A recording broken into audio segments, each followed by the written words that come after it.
Nate, just one game away, 90 minutes away from a potential championship for you guys. Just overall emotions coming into this week going against Colorado, too. Yeah, extremely excited, of course. This is what we've worked for all season, and to finally be here is, obviously really exciting. And you can tell just in the locker room that all the boys are ready, and we all have our family, our friends come to the game, so it gives us extra motivation to really perform and get some silverware. Next, we'll go to Anthony Merced. And Nate, it's been quite the playoff run here. Can you talk a little bit about your growth in these knockout games, how important it's been playing independent clubs and also some of these other teams that have really, really good youth players? For sure. I mean, it's a good league with some good players. So playing these teams is obviously a challenge and a lot of different aspects. And I think we've individually and as a team done really well to overcome those challenges and learn from them. Every game, just because you win doesn't mean it was perfect. There's things to learn, and I think we've done a really good job again individually and as a team to kind of figure out what we need to work on and implement it into our next game, which has been good. Next, we'll go to Anthony Paradiso. Nate, Colorado had 8 players score 4 or more goals this regular season. But their star striker, Bill Diop, he only scored 1 goal in the playoffs so far. Can you just talk about how you're planning to stop that balanced attack? Yeah, I don't really think anything changes too much. We've done well this season. Defending against good forwards. You look at Union; they got a lot of dangerous guys up top. I think it's mostly just about implementing our principles with the ball and obviously against the ball. They've got good players up top, but if we do what we're told to do and what we know we can do, it shouldn't be too much of an issue. We'll move on to Daniel Florenstein. Hey Nate, how you doing? Just to ask you this question, what are the differences or similarities when you had that coaching change going from Ibrahim Sagaya to Michael Bradley, and also what's it like to have a teammate like Roald Mitchell on the pitch with you out there? Yeah, I think the change has been good for sure.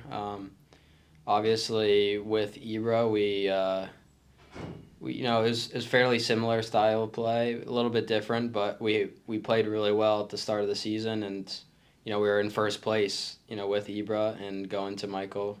Obviously, we've kept that, but I would say differences, nothing too crazy, but I think we just tweaked a few things of our structure and how we want to be with the ball. I think is the main thing we changed. Against the ball, we still have that same Red Bull DNA of getting after teams and putting them under.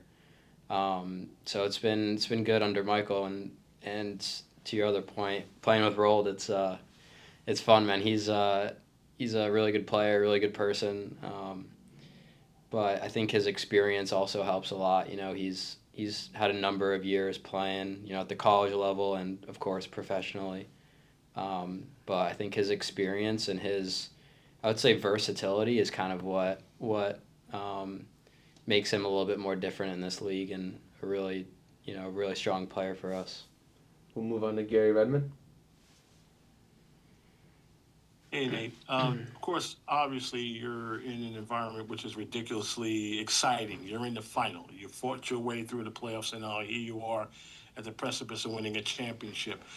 My question would be, how much of an importance is your teammates and your coaches keeping you grounded, right? Keeping you, centered in what you basically need to do is basically get the job done to win the game. How much of that is importance to not just yourself, but to your teammates as well? Yeah, I think it's really really important. You can't, I personally think you got to be where your feet are in the moment, and ultimately, yeah, we won the Eastern Conference, which is awesome, but our main goal is to win the whole thing. And it's easy to be like, oh, we beat these teams, we're in the final, we're a first place team. But at the end of the day, it's a 90-minute game, and as football goes, anything can happen. Doesn't matter if you're Barcelona or who. It doesn't matter.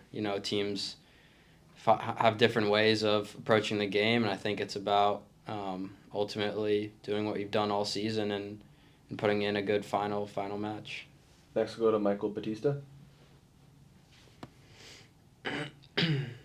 Nate, last year you got your first taste of playoff soccer with the Tampa Bay Rowdies. I'm just curious, could you talk about what you learned from that run, with them 2 games, and what differences you've seen, maybe even yourself, between last year and this year playing these knockout round games?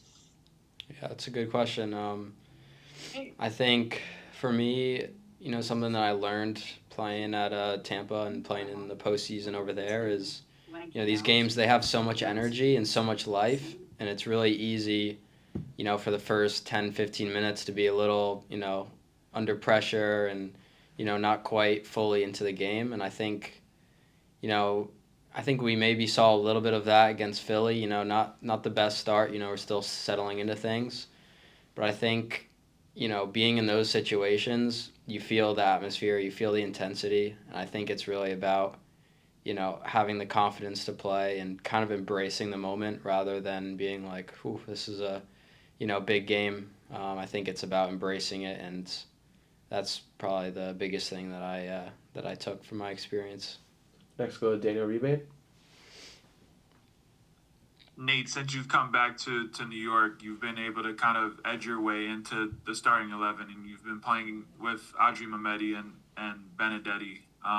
Just talk about your guys' chemistry in there, especially in the second half where you guys were able to dominate that midfield, retain possession, get the ball back, and develop those goals to ultimately get you to this point. Yeah, I think it's been really good, to be honest. I just made the jump into the starting lineup, a month or two ago, and we've been getting a good run of games together. And I think what kind of makes it really special for our trio in the middle is, we all understand each other, but we're all very different players at the same time. I think we all bring, a different side of the game, and we have a good understanding of how to work with each other and use, the best of each other in each game. But yeah, I think our connection's been really good. Audrey being a little deeper, controlling the tempo, when to go forward, back, and then, having me and Nevi being a little more dynamic and trying to threaten in the box. So I think it's been really good. We have time for 2 more questions with Nate. First, we'll go to Gary Redmond, and we'll wrap up with Michael Batista. Gary? We'll go on Anthony Paradiso.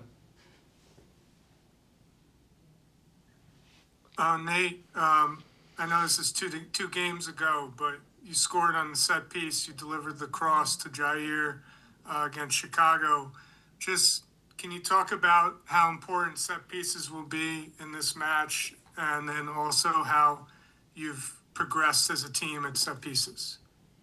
Yeah, it's a very important part of the game, obviously, especially in these playoff games when things are so tight and both teams are fighting so hard. Set pieces can very easily be the factor of whether you win a trophy or whether you don't. So it's very important for us. We take them very seriously, and for me as somebody who's serving the ball into the box, you look at the threats that we have, and it's all about giving them an opportunity in there to get their head on the ball.